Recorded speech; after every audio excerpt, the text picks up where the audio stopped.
24-8. Please tell me something about yourself. Good day, ma'am. Good day to my future employer. I'm Julian Dacuyan, 41 years old, and I have 4 kids, 3 boys and 1 girl. Their ages are 19, 18, 16, and 3 years old. And we are 5 in the family. I have 2 brothers and 1 sister. Okay. And I graduated last 2020. I took a Bachelor of Elementary Education.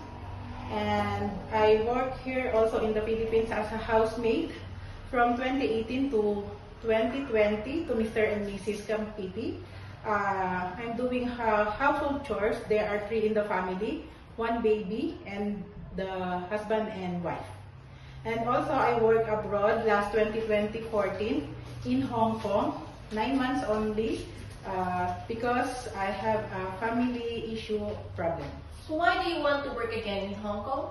Honestly, more higher paid salary than here in the Philippines. So do you know how to cook Chinese dishes?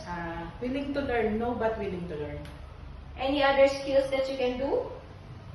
I do flour using a fuzzy wire. I can cook but Filipino food.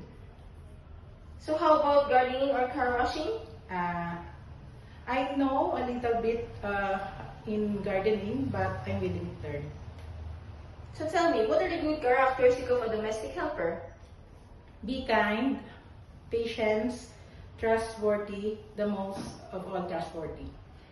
Okay, so are you willing to take good care of newborn baby in Hong Kong? Yes, ma'am. How about children? Yes. Okay, are you afraid of dog? No, not. So can you go to the market alone? Yes, I can.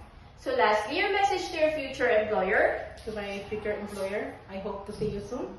I hope you pick ma'am.